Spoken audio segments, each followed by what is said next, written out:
In this video, we will be discussing about World Wide Web and how it works. Now, before you start your web programming journey, you need to understand World Wide Web and how it works. So let's get started. Firstly, I would like to show you the definition of World Wide Web. Now, World Wide Web, which is also known as a web, is a collection of websites or web pages stored in web servers and connected to local computers through the internet.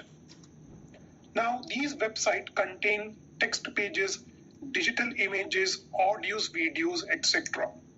And user can access the content of these sites from any part of the world over the internet using their devices such as computer, laptop, cell phones, etc. In a very simple term, if I explain you that what is World Wide Web. So guys, World Wide Web is a collection of websites. Nowadays, we know that every organization is used to have their website, whether it will be an entertainment industry, education industry, healthcare industry. Every organization nowadays is used to have websites. Now, the collection of these websites is known as World Wide Web, or in a simple term, you can call them as a web. Now, how you can have an access to these websites? In order to access these websites, we need an internet. So, World Wide Web, which is also known as a web, is a collection of websites or web pages stored in a web servers and connected to local computers through the internet. Now, who invented World Wide Web? English scientist Tim Berners-Lee invented the World Wide Web in 1989 at CERN, the European Laboratory for Particle Physics in Geneva, Switzerland. So guys, the image which you can see on right hand side, this guy Tim Berners-Lee invented the World Wide Web in 1989. Now, we will be discussing about an internet. Most of the people think that World Wide Web and internet is the same thing. But wait, www and internet is completely a different thing. And guys, it's a very common interview question as well, that what is the difference between World Wide Web and what is the difference between internet? Or an interviewer may ask you that whether www or internet is the same thing. So it has to be very clear in your mind that internet is a different thing and World Wide Web is a completely different thing. So what do you mean by an internet? In a simple term, it's a highway to access information over the web. As I told you that web is what? It's a collection of websites. Now, how you can access these websites? Suppose you want to open an XYZ University website. For that, you need what? You need an internet, because without internet, you cannot open any website. You cannot open youtube.com. You cannot open Facebook, Facebook. These all are what? These all are the websites. And in order to access information over the web, we need an internet. So internet is what, guys? It's an highway to access information over the web. The internet is a vast network that connects computers all over the world. Through the internet, people can share information and communicate from anywhere with an internet connection. Now, think of the internet as the road that connects towns and cities together. The World Wide Web contains the things you see on the roads, like houses and shops, and the vehicles are the data moving around. So internet is required to access the information over the web. Now, what is the difference between internet and World Wide Web? Let's discuss about it. So internet, guys, with this image, you can see that internet is the superset. Okay, and this World Wide Web comes under your internet. In a simple term, internet is used to connect computers and web is used to connect people. Let's take an example of Facebook. If you want to communicate with me, definitely you are going to open the website named as facebook.com. So World Wide Web is used to connect people, and how you can access that World Wide Web? For that you need an internet. So guys, internet is used to connect computers and World Wide Web is used to connect people. Now, you need to focus on this slide, because in this slide, I'll show you the complete scenario of Internet and World Wide Web. A global network of network and computer is known as Internet. Now, a collection of information accessed through the Internet is World Wide Web. Internet can be viewed as a big bookstore. Web can be viewed as a collection of books on that store. Now let me explain you second point with the help of an example. Let's take an example of a library. We know that in library we used to have multiple books. So that library is an internet. Okay, so we can call that library as what? We can call that library as an internet. Now in library we used to have multiple books. Now those books you can call them as web, or you can call them as World Wide Web. So internet can be viewed as a big bookstore. World Wide Web can be viewed as a collection of books on that store. Internet is primarily hardware based. World Wide Web is more software oriented as compared to the internet. Internet is a superset of World Wide Web and www is a subset of the internet. Internet works on the basis of Internet Protocol and www works on Hypertext Transfer Protocol. So this is the difference between your web and internet. Please don't think web and internet both are the same. No, they are completely different.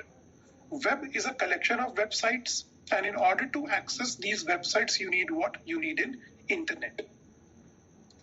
Now moving ahead, we are now going to discuss about how the World Wide Web www works. Now this is really very important, guys, as it's a very common interview question, and if you want to become a very good web developer, you need to understand that how this World Wide Web exactly works. So 20 or 30 years ago, okay, let me explain you how World Wide Web works with an example. 30 or 20 years ago, you could walk into a public library, open up a reference book and find information on almost any subject you wanted. But nowadays we can sit down practically at any computer, almost anywhere on the planet, and access an online information library far more powerful than any public library on earth. Okay, and that thing is known as your World Wide Web. Okay, so here I'm just giving you an example. Let's talk about earlier days. Earlier days we need to went to a library. Suppose you need to learn about an HTML. Okay, let's take an example. We need to learn HTML. So there are two ways. Either you can went to a public library, you can grab the book of HTML and you can start learning HTML. But nowadays we can sit down practically on our computer. We all are having an internet connection these days. So now with the help of that internet connection, we can access online information far much better than these public libraries. Okay, and this concept is known as your World Wide Web. Now we'll discuss about it, how this World Wide Web exactly works. So guys, World Wide Web works on client-server model. Now these two terms, client and server, you need to understand very carefully, because World Wide Web works on client-server model principle. So the web works on a client-server model. Now what is client? The client is nothing, it is your computer, it is your laptop, or it is your mobile device. The client, which is your computer, more specifically, you can call it as a browser. Suppose you want to open Facebook. So you definitely, whether you are going to, either you are going to use your laptop, tablet, your mobile device, or your computer. And in order to access this Facebook, what we need is, we need an internet. So the client, which is your computer, more specifically the browser you are using. Now when you open Facebook in your browser sends a request to the server to fetch the page you have entered in the address bar of the browser. So browser is what, guys? It's a client. Now you can consider yourself as a client. What you are doing, you are sending a request to Facebook, and in return you will be going to have a response.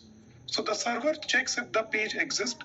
If it exists, the server, it will send the HTML page in response. So now you need to think this client server model with the help of an example. let's say we want to open Facebook. So we are going to be the client, will send the request to the Facebook. And how we are going to send that request? We are going to send that request with the help of our browser. So we are going to send a request to the Facebook, and in return, Facebook will give us HTML page in response. So this is your client server model, in which a client sends the request and server returns the response. Now, if the requested page does not exist, then the server will send you a 404 error code, which means the web page does not exist on the server.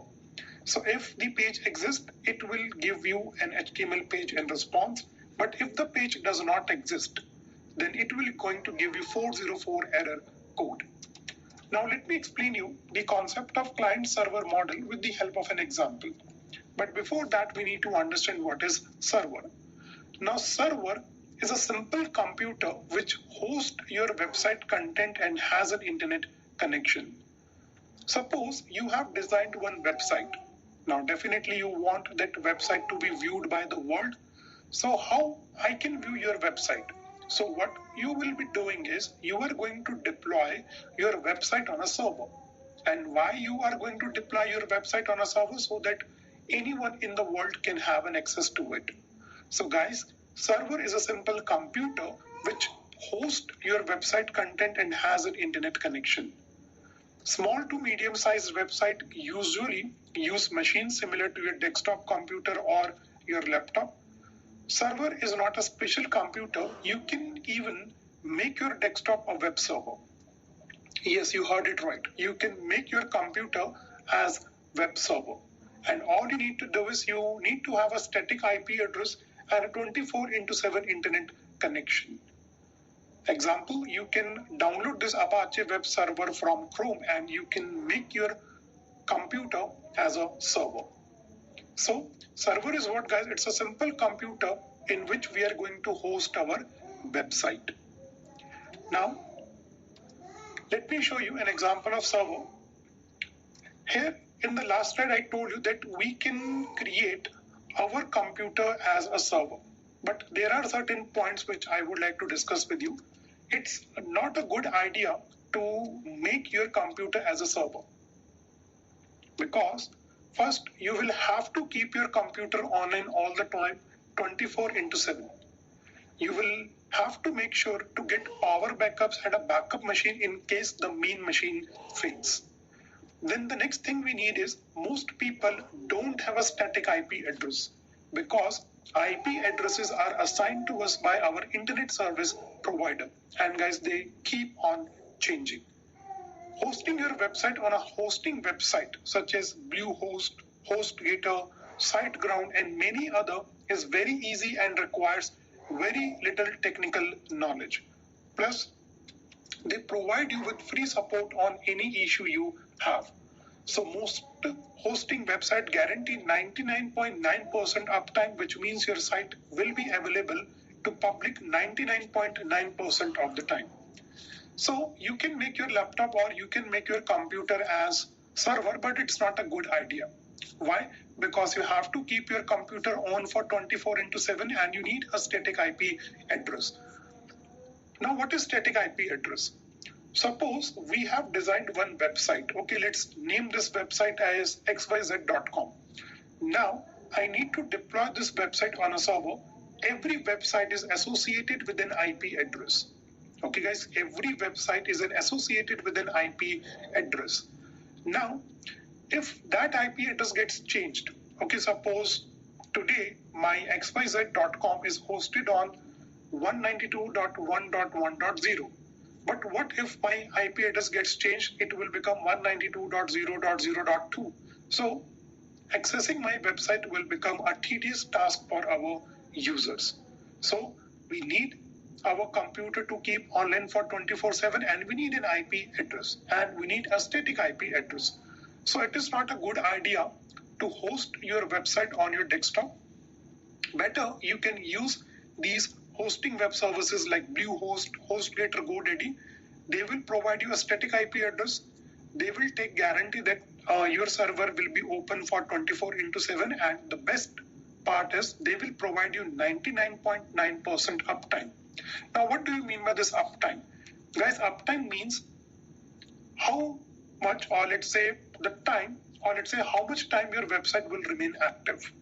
Okay, the moment when you are going to deploy your website on a server, we need to check its uptime, means whether this server will go offline or it will remain online. So you can see that these servers will guarantee 99.9% of uptime. So I hope the client and server term is being clear to you. Client is your computer and server is a computer where you can host your website. Now we are going to understand some more terms associated with World Wide Web working. We are now going to understand the browser. The first thing that you need to view a web page is a browser, okay, or you can call browser as a client. So a browser is a software that is capable of connecting to a web server, sending an HTTP request. Suppose you want to open Facebook. So with the help of browser, very easily you can send this request, and in return, it will going to give you a response. So it will receive an HTTP response, an HTML page as response, and display the HTML page on your screen. So guys, I hope that the term of browser is being clear to you. It's a, or let's say it's a client, or it's a software that is capable of connecting to a web server. Now, the next term which we are going to understand is associated with our World Wide Web working, and we have Google Chrome, Firefox are the very best browsers available right now. So browser is nothing, guys. Browser is a client, or it's a software that is capable of connecting to a web server. Now, the next thing which we need to understand is domain name system. The domain name system is the phone book on the internet. Human access information online through domain names like nytimes.com or espn.com. Web browsers interact through the Internet Protocol IP addresses, and this DNS means this domain name system translates domain names to IP addresses so browser can load internet resources. Okay, now let me explain you what is DNS. Guys, every website is associated with a particular IP address. So that means we as a user will type Facebook. Okay, suppose you want to open Facebook. So what you will be doing? You are going to open your Chrome and you will be typing Facebook. But what is happening behind the scene? Facebook is associated with some IP address. So the moment when you are going to write Facebook in your browser will check for the specified IP address, means Facebook is associated with some IP address. Now your browser will look for that IP address, and in return, you will be going to get a response. So DNS is what, guys? DNS is responsible for translating domain name into IP addresses. You as a user will type Facebook, but what happens behind the scene? Facebook.com is associated with some IP address. So DNS will take responsibility of it. It will translate your domain names like Facebook.com, YouTube.com to IP addresses so that browser can generate a request and you will going to have a proper response. So domain name system is responsible for translating your domain names to IP addresses. Now, let's summarize everything, whatever we have learned so far. So we have seen how a web client-server interaction happens. So we can summarize these steps as follow. You as a user will enter a URL into a browser, for example, testbook.com. Now this request is passed to a domain name server because domain name server will translate this testbook.com into an IP address. Now the domain name server returns an IP address for the server that hosts the website.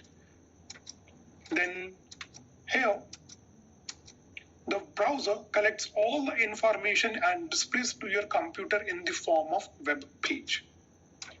Then the browser requests the page from the web server using the IP address specified by the domain name server. And the web server returns the page to the IP address specified by the browser requesting the page. The page may also contain links to other files on the same server, such as images, which the browser will also request. So guys, in short, you are the user, or you can consider yourself as a client. You'll send the request, and in return you will be going to have the response. So this is how your World Wide Web exactly works. Now, some interesting facts I would like to discuss with you related to World Wide Web. On August 6, 1991, the first website http://info.cern.ch went online. Okay, so guys, this http://info.cern.ch is your first website. Okay, now Tim Berners-Lee uploaded the first photo on the web in 1992. We know that in website we used to have images, videos. So Tim Berners-Lee uploaded the first photo on the web in 1992. That was an image of the CERN house band Les Horribles Cernities. It is believed that a turning point in the history of the World Wide Web began with the launch of the Mosaic Web Browser. Many websites from the early days of the web pages have gone dark, but guys, the first website is still live. Okay, so you can go to your browser and you can type http://info.cernch/hypertext www.theproject.html, or simply you can type this in your browser http://info.cern.ch. So this website, guys, is still alive. Okay, now that's it for today. In the next video, guys, we will be discussing about introduction to HTML. I hope here you have learned about what is World Wide Web and how it works. In the next video, we will be discussing about introduction to HTML. Thanks for watching.